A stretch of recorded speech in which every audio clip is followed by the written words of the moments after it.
Hello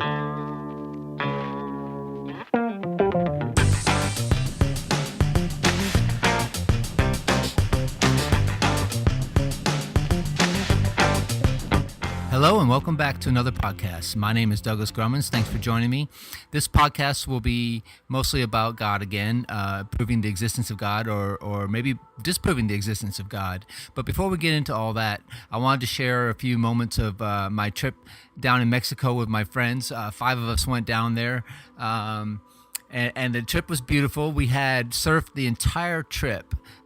Every single day there was surf, so that was great. And it's sizable surf where we go. And I'm not going to tell you where we go, but where we go has nice big waves. And a couple of the days when we first got there, I think day 2 or day 3, the waves picked up from 8 to 12 foot, which meant some of the faces were about 20 foot tall.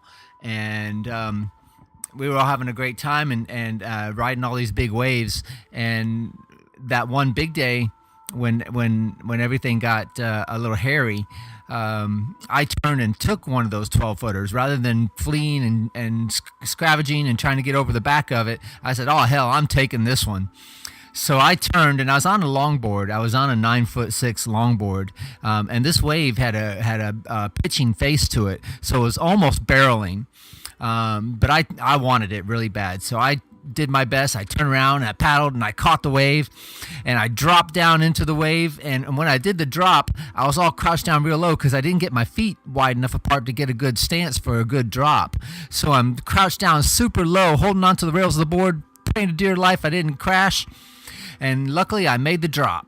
And I'm like, all right, I got the drop. That's all right. Now I'm going to try to see what I can do to get moving on this wave. So I was able to widen my stance up after I did my bottom turn. And I rode the wave, for a little bit, and I rode it all the way through what they call the point over to the shoulder. So it's about 90 yards. And instead of staying on the wave like I should have done and ride it all the way to shore, because that would have been really fun, I wanted to stay out in the deep water and keep catching the big bombs and just kick out early. So that's what I tried to do. I tried to kick out, and when I kicked out, over the back of the wave, as I was coming up over the back, there was this young man sitting right in my way, and I would have ran him over. So I had to ditch my board and fall backwards into the back of the wave. And as I ditched my board, and this is huge surf, remember, and we don't get a lot of huge surf in Texas, but this is really big waves. And when I ditched my board, the force of that wave was so powerful, it ripped my leash right off my leg. It just ripped it right off. And I look at it, I saw my leash and my board flying away from me down from behind, and I'm like, oh God. And I remember saying, oh no, oh no, this isn't good. I turn around and there's another big, 10 to 12 foot wave getting ready to pummel me. So I dove under it with all confidence and expiration, and I dove under the wave, and I made it under the first one, and I had my eyes open and I could see the water curling, and it was really beautiful and very serene. So I ducked over the first one, came up, and here comes another one. I'm like, oh crap, here comes another one. So I got to do it all over again. So I dove down underneath that one and made it under again and came up to the top. And as I'm coming to the top and trying to tread water, the water is full of air bubbles, so it's really hard to stay afloat in that situation. But here comes another wave. So now I got to take 3 on the head. So I dove down under it and I made it under it. And after I made it under that one, I looked over and I saw that a couple of my friends, my girlfriend and one of her friends, were just outside the impact zone where they could see me. And I said, hey, wait, don't move, wait for me. So getting out of the impact zone was hard. It was trying, but I swam over it. I had to take a couple more smaller ones on the head to get out of the impact zone, but I finally made it out of the impact zone. Completely exhausted and exuberated, if you want to say. But I climbed up on Janice Len's board, and she helped me get my composure and get my act together. And I decided, well, it's about 600 yards to paddle to shore. And I'm like, I don't know if I can, make that paddle. I mean, I could do it, but what I did was I called for Valerie, who wasn't far away from us. Valerie's my girlfriend, and I called her over, and she came and picked me up, and she jumped on the front of her board. and moved up to the front, and I got on the rear of the board behind her, and we paddled to shore. It took me 15 minutes. It took us 15 minutes to paddle to shore. So that swim would have probably been at least a 30-minute swim. You don't know, or maybe you don't realize the severity of these things, when you're out there having fun and you're enjoying, the surfing life and the surfing lifestyle. You don't sometimes take in the severity of how dangerous it could be. Anything could happen out there. Somebody else's board could hit you, or you, like I said, you lose your board. But there's pros out there, and there were plenty of pros left over from the Mexi Log Fest. But there are pros out there, and they're all surfing without leashes. I won't dare surf that big of waves because we're just not used to it all the time. But these guys are doing it every single day. And I saw a couple pros. It happened on a couple occasions as I'm watching from the beach at Lourdes. Watching at the beach, I saw these guys lose their boards. They're super confident, and one guy had to do the swim, the same swim I had to do, but it was on a smaller day. But this guy was a real nice guy, and it was kind of cool to see all the great pro surfers still out there tearing it up and sharing waves with us. I mean, it did make it frustrating trying to snag a wave because basically the same 3 or 4 guys were snagging every wave. But if you paid your dues and you were aware and did your best to get a good position, you could get a wave. It was hard. It was very frustrating for all of my friends and myself, but you could still get a wave, and that's the way things went that day. Another day out there, another longboarder was surfing without a leash, and he was coming through the bay a little bit and riding his wave in through to the bay. A lot of the waves were connecting from the outside point to the shoulder all the way into the bay, and even the bay was like a chest-high wave on some of these guys. And this longboarder, I guess he lost control of his board, and he didn't have a leash on, and the board slipped away from him, and it ran over this SUP lady. And not only did it run her over once, it got caught in the white water. We watched her board and that other guy's board flip, and she was between both of them, and slam. She got hit over and over, and it made her life pretty interesting. She got pretty bruised up. We saw her on shore later, and she got pretty banged up from the deal. And her husband was a little upset at this guy out there surfing. He's a really good longboarder, but still, those leashes, there's a reason for having those. We also gave a couple surf lessons. We did it for free because we're, not really supposed to be teaching down there. There are other schools down there that give lessons and stuff. But we met up with these young girls. One's name was Megan Evans, and the other name was Jazz. And they really wanted some surf lessons, but they couldn't afford it. They thought about just renting boards and just paddling around, but they were begging us, me and Val, because they found out that that's what we do here in the States. We have our own surfing school. But anyway, we met these young girls, and we taught them a few things on the beach, and went out with them. And Megan was very brave. She had been surfing before, but she was really brave, and she went out deep with Val, mostly because Val didn't want the impression that we're giving a lesson. But little Jazzy, it was her first time, so her and I stayed kind of close to shore and pushed her into some waves, taught her how to paddle. The very first time she got on the board, she didn't even know how to balance on it. She had never been on one before, but she picked it up like right away. So I was like, wow, this girl's really cool, because a lot of people don't get it right away. It takes them forever to balance on the board. But anyway, so she got it, and we pushed her into waves, and she just about got up to her feet a couple times. You kind of ran out of space before you ran the board up onto the beach, but we gave it a good shot, and she did great, and it was a real pleasure working with the girls, and I hope they keep surfing. And if you girls are listening to this podcast, keep surfing.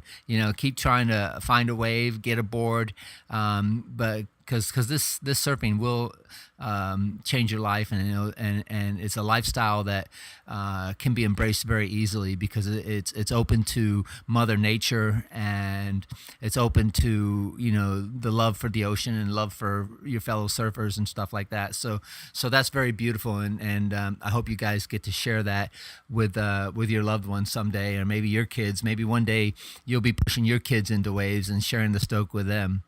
So the whole vacation was a wonderful vacation. We got to meet many new friends. We usually go later in the year, but airfare was a little expensive for the time we normally like to go. So we decided to make our trip, make and go on our trip a little bit earlier in the year than what we normally do. So we went in May, and we met Claudia was one of our neighbors, and we made friends with Claudia, and Herbie, one of my friends and Val's friends, he went with us, and we got to spend a lot of time together, and we got to go to Chuncones and have a good time down at that beach, and Janice and I got to share a few spiritual things together, and that was wonderful. I really enjoy sharing with my friends. It's kind of hard for me to be open, up front with people. It takes a lot of courage to share your soul and to share moments of intense spirituality, because you're taking someone up to the top of a mountaintop when you open your mouth and share your love and your understanding of existence, and whether you call it the Tao or the Tao, or whether you call it Zen or Christianity or Muslimism, or any whatever you call it, it takes courage to open up and express these things. So if you do these things, you have to speak the truth, and you have to be truthful, and it has to be something that you've experienced. And if you've gone through it and you've experienced it, then you can share it. If you haven't gone through the experience, if you're just reading it out of a book, or if you're just understanding it intellectually, then really it becomes a lie, because like Lao Tzu said, the truth just it cannot be told. It has to be experienced. So you cannot just share it with words. And I know that makes no sense, because here I am giving a podcast saying, hey, here's some truths. But what I want you to do is go out and experiment and understand and realize these truths that I'm trying to share, and share them with you. So during the entire trip down to Mexico, I brought a book, again, of Osho's, who's, of course, my favorite mystic, called The God Conspiracy. And it's a difficult book to read because a lot of it's saying, Osho's saying that God does not exist. But his understanding is different than that of the atheist. Even though the end product seems to be the same, there's a difference between what Osho's saying and what an atheist is saying. An atheist is saying it out of his beliefs. But anyway, in this book, The God Conspiracy, I wanted to share a few words with you. And someone asked Osho the question. They said, is it difficult for people to drop God because he is their only hope and they focus all their expectations on him? It seems to be very hard to drop an expectation, even when one can see it as such and can guess that most likely it will end up in disappointment. So that's a good question. Osho responds by saying, it is true, it is very difficult to drop an expectation, to drop a hope because you don't have anything real in your life. You are living only in the hope that tomorrow will be better. You are only living with the expectation that after death you will enjoy the pleasures of paradise eternally. Hence it is difficult to drop the idea of God. But it is God who is preventing you from all the joys and the blissfulness and ecstasy right now. You are missing the present in the hope that of the future. And the future is not certain. Tomorrow never comes. Have you ever seen tomorrow coming? God is just like tomorrow, always hanging around. It just seems it is coming. It is coming. But what comes is today. Tomorrow never comes. All those hopes never come true. All those expectations finally become frustrations. Why do you see rich people more frustrated than the poor? Just go into the interior parts of India where real poverty exists, and you will find anybody, You will not find anybody disappointed. They are all hoping for God. They think their poverty is a fire test, and only the poor will enter heaven, into the kingdom of God. And that's why Christianity has such a great appeal to the poor people of the world. It gives great consolation. It gives you an expectation, which helps you to tolerate the present misery, the pain, the present poverty and slavery. Your eyes are focused on the future, and the present goes on passing in misery. Because your eyes are no longer focused on the present, the consolation helps to keep you alive, but just alive. Just like vegetables, it keeps you vegetating. A life that cannot dance is not a life. It is living at the minimal survival level. A life that cannot sing a song of love and joy is not life. So your expectations and your hopes may make it difficult to drop God. But you have to gather courage and understanding that your hopes and expectations are destroying your whole life. God is just a fiction.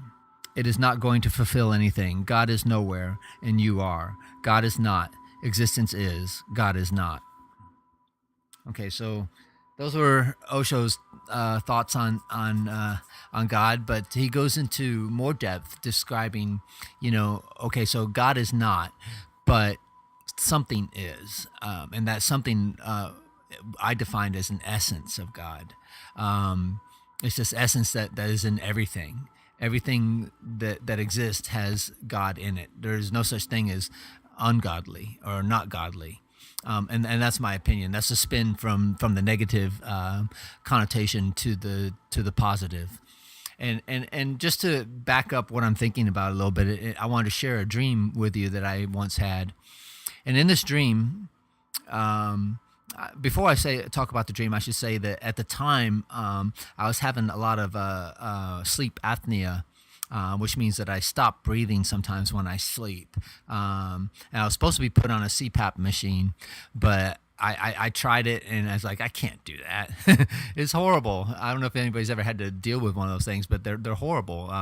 Big contraption sitting on your face while you're trying to sleep, forcing air down your throat so that you don't stop breathing. But what I did was I said, you know what? If God wants to take me, He can take me. If I stop breathing and that's it, then that's it. That'll be the end of my life. I know that may sound selfish to the rest of the world, but that's kind of the way I felt about it. But anyway, while this apnea was going on, I was dreaming. I went into sleep and I had this dream, and it was a really weird, different type of dream. The dream was more like I was totally conscious. And this voice, and I was put into this beautiful land with rolling hills, with green fields, and a couple buildings that were very beautiful and things like that. And a voice said to me, "This place is for you. You can stay here as long as you want. It's for you. You can have anything your heart desires. You just ask for it and it'll be given to you." And I'm like, okay, wow. That's something. I don't know what that voice was, but all right, so I'll take my Ferrari. And then all of a sudden, as fast as I said it and thought it, boom, I was sitting in a Ferrari. And I'm rolling down the road in this Ferrari and going through the beautiful hillside and the beautiful countryside. And I'm driving along and enjoying all this beauty. And then out of the corner of my eye, I saw a surf shop. And I said to myself, I'm going to pull into this surf shop. So I pulled into the surf shop, and the young man was at the desk, kind of taking care of the shop.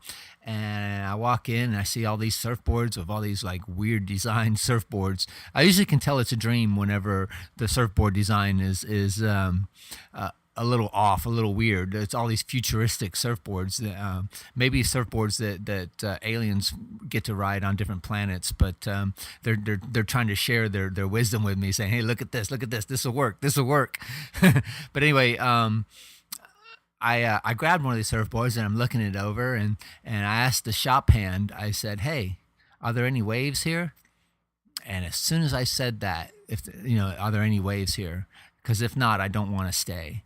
As soon as I said that to the shop hand, the dream ended. and I was thrown back into my body, and I took a. I knew that when I was in sleep that I had stopped breathing, and I was rushed back into taking a big gasp of air and going ah. So after I took that deep breath, I went back to sleep, and I thought to myself, was that a dream, or was that something else? Is that what happens?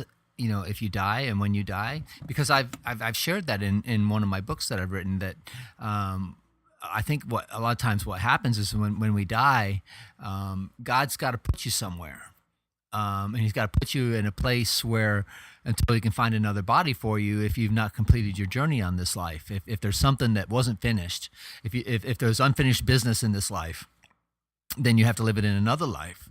I know that's just speculation, but it's just a theory. But I kind of felt that that's what was happening to me.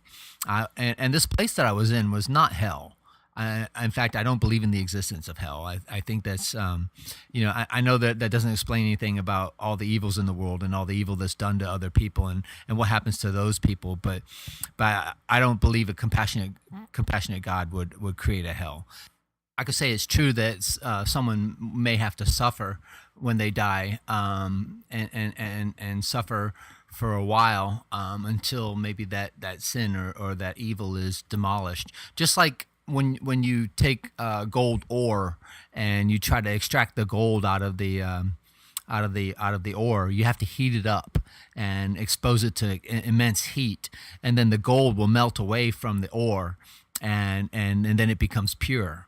So there may be hellfire for some sort of period, and who knows about anything about that. This is all speculation, but yeah. So I mean, for those that commit evil and do horrible acts to other human beings and stuff like that, then they have to suffer, and they suffer more in instant karma as well. I mean, when you do wrong to somebody else, you're doing wrong to yourself, because like I've said in Taoism, we are all connected. We are all interconnected. And when you harm someone else, you're actually harming yourself as well. Eventually you may have to go through the heat of the fire and get the impurities out. And if you can't get those impurities out in the afterlife, then you'll probably be inserted into another life and have to deal with them again. But I mean, that's the whole law of karma. But I don't know if I believe that it tracks into another life. So who knows how that happens or what goes on. All I know is that when I saw the surf shop in my dream, I was wondering, when I woke up, who put that surf shop there? And that I like to call God. I think the essence of what I think God is this great, wonderful essence that exists in everything. I think that He put that surf shop there, and I wasn't supposed to stay there. I had many waves I still had to ride, and it's proof because I'm still riding those waves today. Still sharing my love and understanding with all my friends, and I want to keep on sharing and my love and keep riding waves. Like I said, I wrote the book 10,000 Waves. That was the first book I wrote, and that was the first maybe 20, 25 years of my life of surfing. And I shared that with everybody. And now I'm contemplating, will there ever be a second volume called 20,000 Waves or something? So I hope you enjoyed these words I'm sharing with you, and I know I sound like I'm babbling on a little bit, but it's really up to you to discover if God exists or not. I can give you my thoughts, and I can share them with you, and I can give you Osho's thoughts, and I've read a couple hundred books where Osho says that God exists and God is everything. God is all like an essence, like I've shared with you.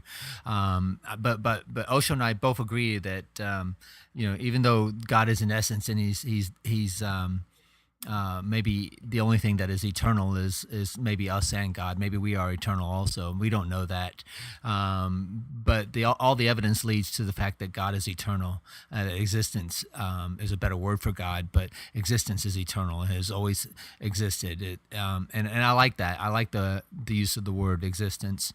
It seems to encompass more than just the word God, because when you say the word God, you think of maybe a personal type figure that sitting up in heaven and judging everything and everything like that, and to me, that's a little hard to grasp because of what's happened to me.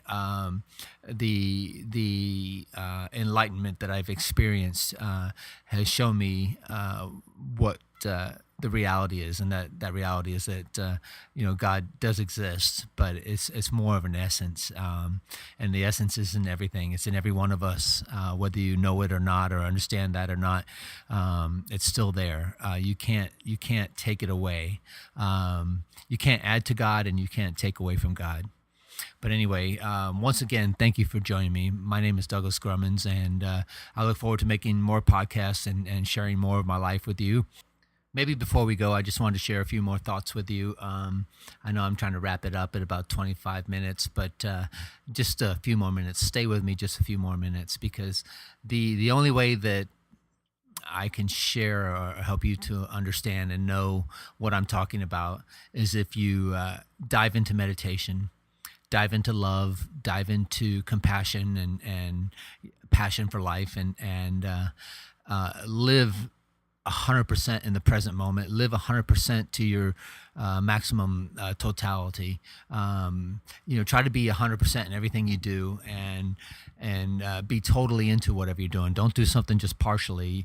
But go into meditation wholeheartedly. Go into whatever you're doing, surfing or snowboarding or skydiving or maybe just knitting or understanding something like that.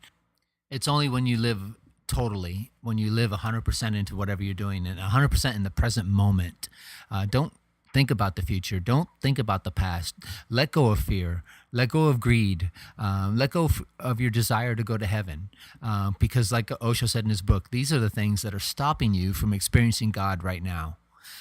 Your theories of what God is or what your afterlife is going to be is stopping you from experiencing what God is in this very moment. And God is only in this present moment. So there is no tomorrow. Everything happens today. And you need to try to take that in and make it part of your lifestyle. That I'm going to live 100% now, for not just for, I know it sounds selfish, but you have to live for yourself. And as soon as you just start living for yourself and being 100% into everything you're doing, that's when the transformation happens. That's when like a plant that's before it's a plant, it's just a seed under the ground. That under the ground part is when you're meditating.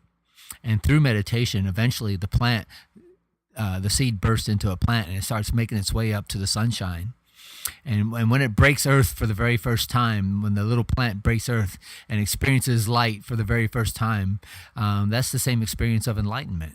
That moment of experiencing the bliss of existence. All this time you thought that you were existing and you were experiencing things, and in reality you were really, as in the East, like they like to say, that you were dreaming about these things. Everything seems like a dream, but when you break the ground for the first time and you experience godliness for the first time, I won't say God for the first time, I say godliness for the first time, then you understand what enlightenment is, and you know what Buddha was talking about, and I would say even what Jesus was talking about. I think in my view of Christianity, that Jesus was enlightened as also. He was an incarnation of God just as much as Buddha was, or Lao Tzu, or any of the mystics that have tried to change our lives and help us to understand the Tao, understand Zen, understand what Buddha was talking about and Jesus was talking about. Jesus used the term born again, and Buddha used the term awakened or twice born. But all these things mean the same thing, and it's our time and your time right now to bring this to light. And I will make this promise to you that if you dive into meditation and give it your all, be 100% total into meditation and understanding, then one day you will break the earth and come see the light for the very first time. It takes a total leap of courage, and I know that's asking a lot, especially if you don't believe or understand the words that I'm trying to share with you. But if you take the dive and plant yourself under the ground and give it time, God will give the water and the nourishment, and He'll be working from the outside, and you just come and break the earth and experience what the light really is. And I know if you understand me, what I'm saying is that the light is a metaphor for God, and the essence. And then from that point on, no matter what you read in any book or what any guru tells you, or some guy that claims to be a mystic or whatever they say, from that moment on, you can't be changed. It's like knowing that the sky is blue. You know it because you can see it. But if you've never seen it, if you've never experienced God, if you've never experienced the light yourself, then you don't know about it. You can believe what other people tell you, but these guys like myself that are coming out and trying to tell you to dive into it and experience it for yourself, I mean, these are the people that I hope you listen to, because we're trying to share our love for existence. Our love for God, if you want to call it God. Like I said, I like the word existence better. But anyway, once again, thank you for joining me. I hope every one of you have a wonderful life, a wonderful day, a wonderful week, a wonderful month and year. If you do these things that I say and you do them totally, then everything becomes wonderful. There's no yearning for an exuberant future if you're doing the things 100% in the now. Because when you start doing things 100% in the now, then bliss enters in, and your life becomes full of the wonderful experience of bliss, and desire for the future dissolves. That doesn't mean that you're not going to appreciate and enjoy waves in the future. What it means is that you enjoy what you have right now. This is the present moment that Eckhart Tolle and Ram Dass and Alan Watts and Doug Grummins and Osho and all the mystics that I know of that I've read about are trying to share with you. That now is the moment, and living in the now is the greatest joy that you could ever experience. Experience God now. Don't look for God in the future. Experience everything now, and you will be filled with bliss. And so go out and ride some waves, tear up a mountain, do some wakeboarding, meditate, do whatever it takes, and experience the joys of life. That's why we're put here, to know the joys of life and to come home. I know I talk about coming home quite a bit, but these messages, these podcasts that I'm giving to you are all clues to bring you back home, and that's the journey. Thank you for joining me again. My name is Douglas Grummins. Y'all take care of yourselves now. Bye-bye.